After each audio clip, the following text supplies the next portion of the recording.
कहानी की शुरुआत में हमें डेनिस एक्सप्लोरर आइनर मेल्सन को दिखाया जाता है, जो 1909 में ग्रीनलैंड के ईस्ट आइलैंड पर गए थे एक और टीम का पता लगाने जो पहले वहां पर गई थी, क्योंकि ईस्ट ग्रीनलैंड को कोई भी झील अलग नहीं करती।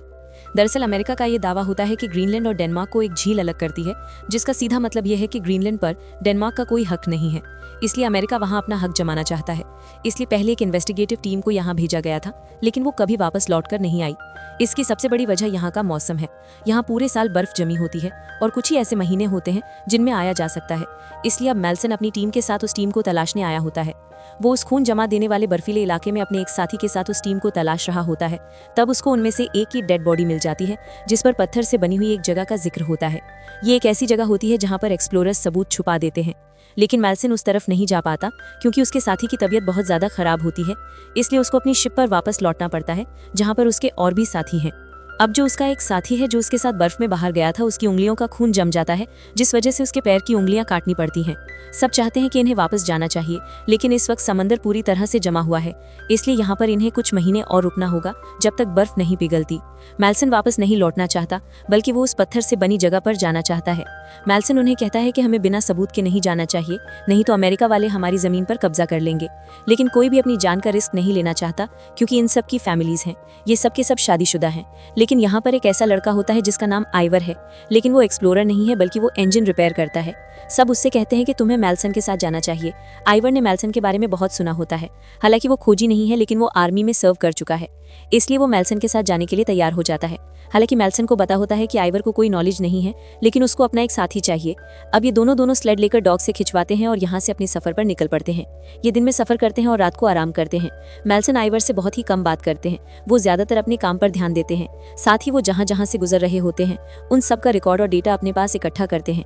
कुछ दिन इनके इसी तरह से गुजर जाते हैं, क्योंकि रास्ता बहुत ही फ्लैट और सीधा था।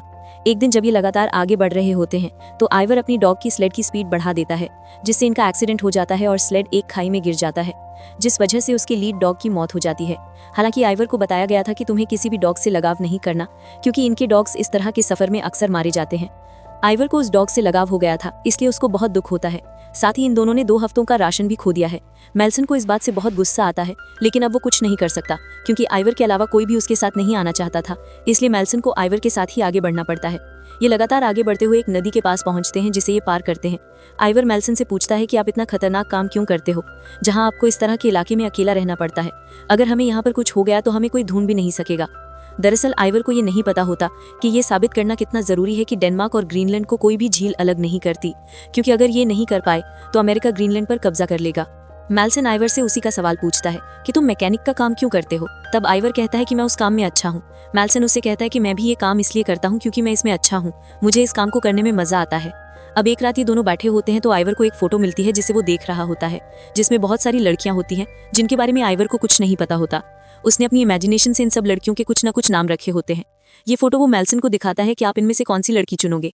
कैप्टन मेल्सन उसे बड़े ध्यान से देखते हैं और उनमें से एक लड़की को चुनते हैं और बोलते हैं कि मैं इसका नाम नया रखूंगा।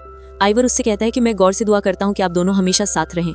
इसके बाद ये अपना आगे का सफर तय करते हैं। धीरे धीरे वक्त गुजरता है और उनका सफर और भी मुश्किल होता जाता है, जिस वजह से मेल्सन बार बार गुस्से में आ जाता है। लेकिन आइगर का बिहेवियर नॉर्मल होता है।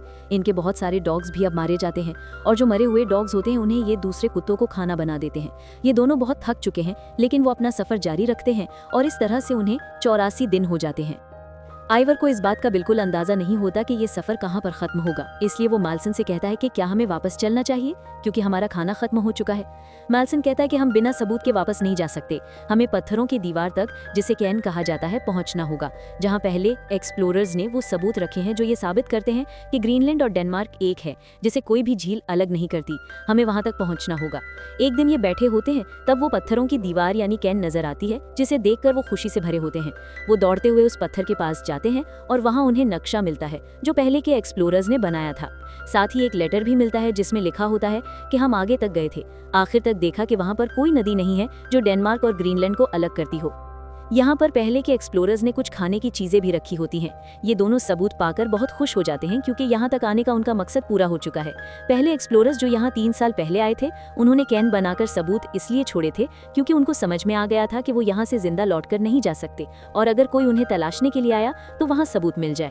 हालांकि उनका खाना खत्म हो चुका होता है, लेकिन वहाँ पे उन्हें कुछ खाने की चीजें। सफर पर आज 184 दिन हो चुके होते हैं। ये लगातार आगे बढ़ रहे होते हैं और तभी अचानक उनकी शिप का टॉप नजर आता है, जिसे देखकर ये दोनों बहुत खुश हो जाते हैं। वो अपने साथियों को आवाज लगाते हैं लेकिन कोई जवाब नहीं देता क्योंकि सब वापस जा चुके होते हैं। जिस शिप का टॉप देखा था वो टूट चुकी होती है। उसकी लकड़ियों से उनके साथियों ने उनके लिए एक कैबिन बनाया होता है जिसके अंदर उनका 1 साल का राशन भी रखा होता है। ये दोनों अंदर चले जाते हैं। मेल्सन अपनी हिम्मत नहीं हारता। वो आइवर से कहता है कि हमें ढूंढने के लिए खोजी दस्ता आएगा, बस सब्र रखना होगा। डेनमार्क में मेल्सन के साथी को दिखाया जाता है जो पहले भी मदद भेज चुका था। वो एक बार फिर से अपने सीनियर ऑफिसर के पास जाता है और कहता है कि मुझे पूरा यकीन है कि मेल्सन और आइवर दोनों जिंदा हैं, कि जब उन्हें ढूंढने के लिए मदद भेजी गई थी तो उनके कैबिन के अंदर खाने पीने के झूठे बर्तन मिले थे। इससे ये साबित होता है कि वो दोनों जिंदा हैं। सीनियर ऑफिसर की रिक्वेस्ट रिजेक्ट कर दी जाती है। मेल्सन और आइवर को दिखाया जाता है कि उन्हें आज 242 दिन हो चुके हैं। मेल्सन हमेशा आइवर से कहता है कि देखना, हमें वापस ले जाने के लिए यहाँ एक शिप जरूर आएगी। जो कैबिन उनके लिए बनाई गई थी उसमें खाने पीने की भरपूर चीजें होती हैं और उन्होंने रिकॉर्ड प्लेयर भी लगा रखा था गाने सुनने के लिए।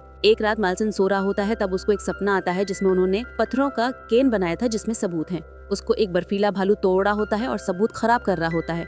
मेल्सन डर से जग जाता है। आइवर कहता है कि हमें सबूत वापस लाना होगा, वहाँ सबूत सेफ नहीं है। ये सतर उनका 1 महीने का सफर होने वाला था। खाने की चीजें लेकर वो उस जगह पहुँचते हैं जहाँ केन है। केन के पत्थर गिर चुके होते हैं। सच में किसी भालू ने अटैक किया था क्योंकि उन्होंने वहाँ खाना रखा था और भूखा भालू खाने की खुशबू से पत्थरों को गिरा रहा था। मेल्सन डर जाता है, लेकिन अंदर देखते हैं तो सबूत सेफ होते हैं। ये दोनों खुशी से भरे हो जाते हैं। आइवर मेल्सन से पूछता है कि आपको कैसे पता चला।